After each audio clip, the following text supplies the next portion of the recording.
Okie dokie, friends and family. Welcome back. I've been here 2.5 weeks in Ahihik, and I've been meaning to do a little video about coming through customs one way on my trip down, but have been caught up with the day to day, and quite frankly, it has been overwhelming. Not in a completely negative way, but there are certainly many differences and many firsts that I'm experiencing down here in Mexico. So um, I am sitting outside. The lake is behind me. I don't know if you can really see. I'm in a skate park, and I brought my yoga mat down and did a little bit of stretching.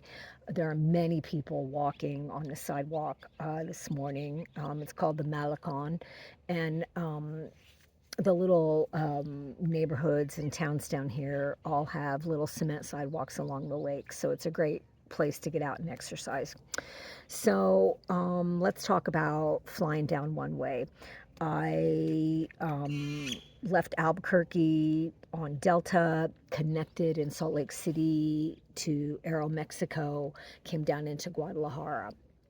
So I had a small carry-on with papers and important things, my sewing machine, um, wrapped in bubble wrap in like a tote bag that went in the overhead. And I had 3 duffel bags of clothing and odds and ends. So I checked the 3 duffel bags. They charged me more this time. Somehow there was an additional fee. So remember, I came down in May to check things out round trip, and I had brought a couple duffel bags and emptied them out on the bed of my apartment. But this time my fee was greater, so there was some kind of a Mexican fee that the ticket agent added on. So just beware. Um, it's not always as it seems. So I got into customs. I was definitely familiar with that process because I'd been down, a little nervous about getting the 180 days, but got through the turnstile, the digital automated receipt kind of thing, and it appeared that I had the 180 days on my little receipt. Got in to baggage claim, checked my 3 duffel, or got my 3 duffel bags, and I was sent to the baggage inspection line, which I had not been through the first time I came down.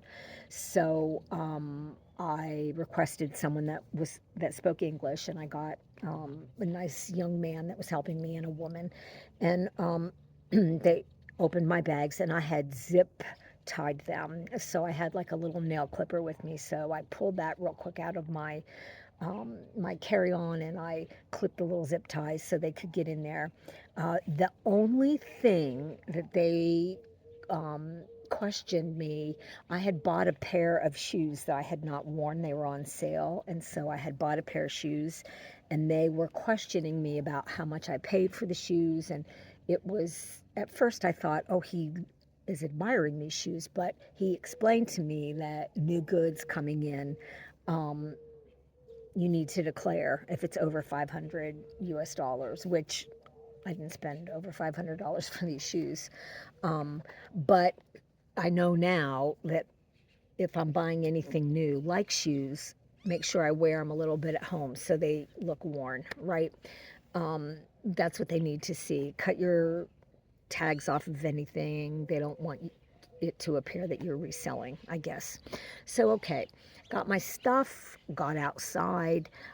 It's interesting that international arrivals um, is the same spot on the sidewalk where you go in for departures. So it's a very, very busy place. I mean, I knew that from before, but I realized why it was so incredibly busy. People are being dropped off and people are being picked up, same place.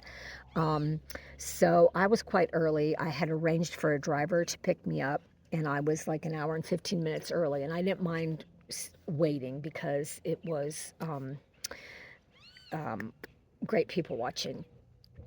However, I was relying on the Wi-Fi from the airport for WhatsApp and making contacts and all that kind of stuff. I had not yet bought um, a local SIM card, and I had turned off my data roaming because Mint Mobile is pretty much useless down here. Um, so I waited until like 25 minutes past the pickup time, and I made some attempts contacting the driver, the person that I arranged the driver through, and I was not getting any response. So there's a long taxi line right there of available taxis. And I just went over, asked for someone who spoke English, and I said, I need to get down to Ahihic. Can I just arrange for a taxi right here? Um, Interestingly, let's talk about the prices. The first time that I came down for the long weekend, we had arranged a driver, charged me 900 pesos one way plus a tip.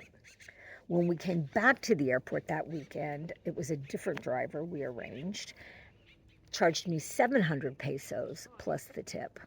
This driver from the airport, on the spot, charged me $580, and I tipped him, of course. So, I don't know.